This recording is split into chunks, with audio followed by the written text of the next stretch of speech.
Please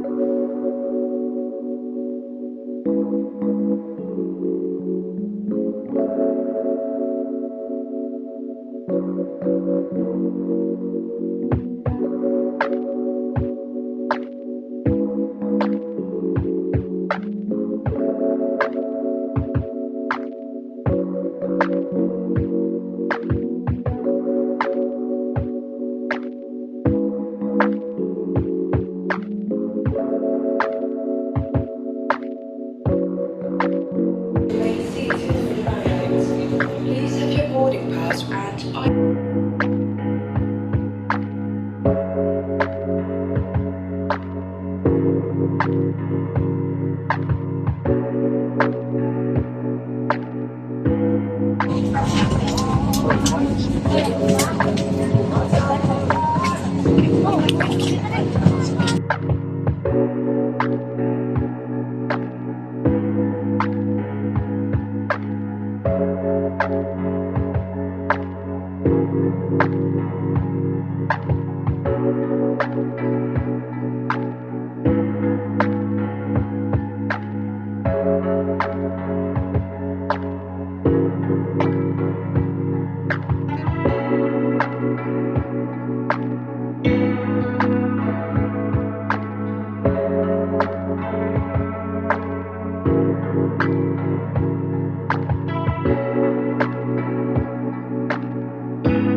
have to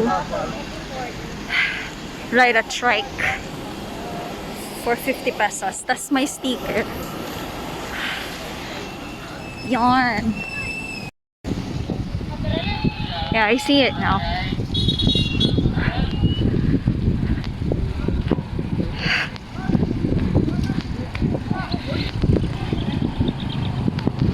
There.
Medyo madaming bata dito sa side na to, pero okay lang naman kasi pag gusto kong magmuni-muni eh may moment ako dito, 'di ba? Kasi pag doon ka sa White Beach, sa dami ng tao, sa dami ng turista, parang wala ka ng moment. So maganda din pala tumambay dito. Medyo marami lang bata na locals. Yan, Bulabog Beach, guys. Wala masyadong turista dito na side kasi nga back beach yung tawag dito. Dito din yung parang, ano ba yung tawag doon? Yung kite. Nagpapaano sila ng kite. Tapos medyo mahangin kasi dito na side eh. Tapos dyan yung parang photoshoot ng nakabend na ano, coconut tree. Back. So, ayun na nga. So far, so good. From medyo challenging lang yung travel from like airport to the port, jetty port, and then from the jetty port to the actual hotel. So, ang mahirap kasi ako lang mag-isa. So, by the way, I am staying in a hostel, and that's the first time ever na naging adventurous ako in terms of accommodation. Kasi pag nagbo-book talaga ako, either may kasama ako or isang buong hotel room talaga na parang it'll cost 2,000 pesos plus. Isang gabi lang yan. Tas for 3 nights dito sa Lazy Dog Bed and Breakfast Hostel na pinagstayhan ko, yung 3 nights ko, I think it costed around 2,500 lang. So imagine, yung 2,500 na yan, isang gabi lang yan pag nandun ako sa White Beach nagstay. Pero medyo malayo-layo siya. Siguro mga 5 to 10 minutes walk. Pero okay din naman kasi makikita mo lang naman din yun pag gusto mo talagang puntahan. You can walk it. Pero ayun. So from the jetty port, I mean from Katiklan port rather, naghanap ako ng trike na sasama sana ako sa mga like individual. Pero kasi dahil mag-isa lang ako tas sa Bulabog pa, hindi pa sa White Beach, parang medyo mahirap yung travel. So wala akong choice kundi kumuha ng chartered na trike, and it costs 200 pesos for myself. Buti sana ako may kasama ako kasi may kahati ako sa 200 pesos. Pero wala walang nagbulabog doon na kasabayan ko na bumaba ng boat. So no choice ang akla. Tas nung una kinabahan pa ako super kasi nga may nakita akong parang kasi nag-stalk ako ng Instagram ng Lazy Dog. Tas may shared dormitory sila na parang tabi-tabi yung beds. 'Di ba usually yun talaga. Tas buti na lang doon ako na-assign sa shared dormitory na may halige, meaning na may division yung each or to the other side of the bed. And then nasa lower bunk bed ako. So goods talaga. Buti na lang kasi ayoko talaga nang umaakit sa upper bunk bed. Kung di naman issue sa'yo yung may ibang tao, tas hindi ka naman masyadong sensitive sa noise pag natutulog, okay yung hostels. Pero, at of course, makakatipid, super. And then, yung pera na pangbabayad mo sa accommodation mo, pwede mo pang gamitin yun for food.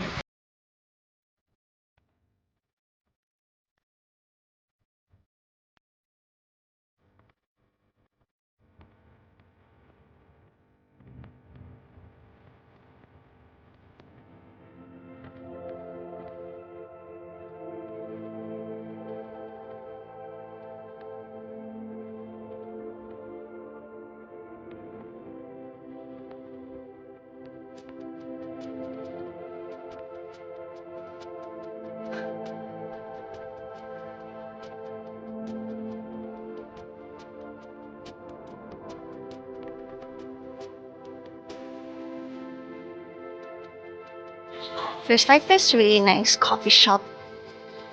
Oh, it's not a coffee shop. It's a ramen shop. Momo Ramen. Should I? Yeah, I wanna try.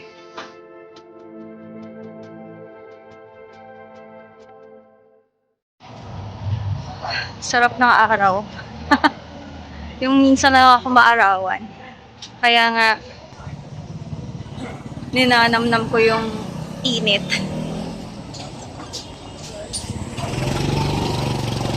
Ayan. Papunta akong D-Mall, guys.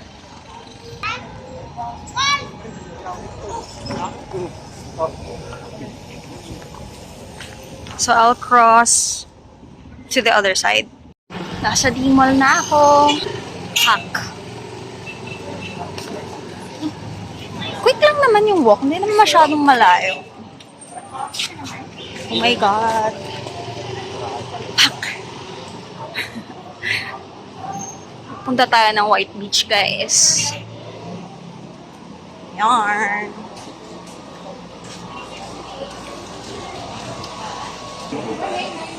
Tagal ko nang hindi nakapag-Boracay. Siguro yung last time ko dito, 2019 pa, pre-pandemic.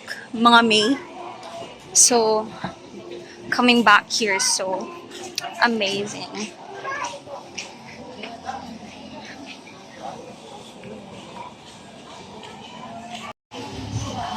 Oh my God, Coco Mama guys, na-miss ko to.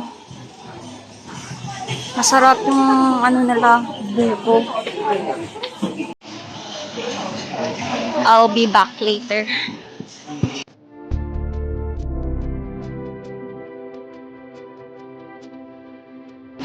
Lifesaver talaga tong Andox ng Boracay. Malapit na tayo sa White Beach, guys.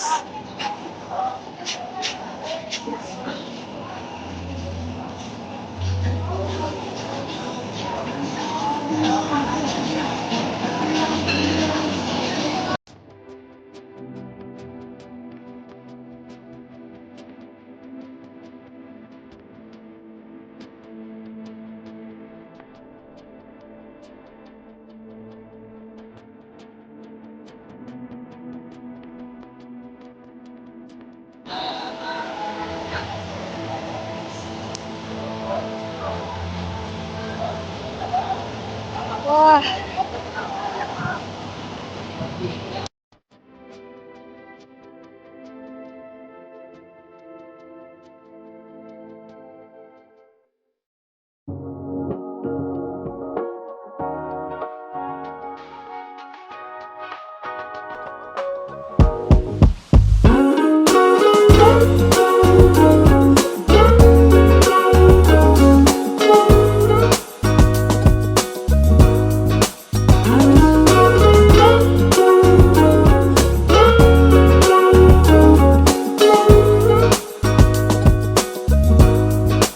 We've been up for way too long, but I don't want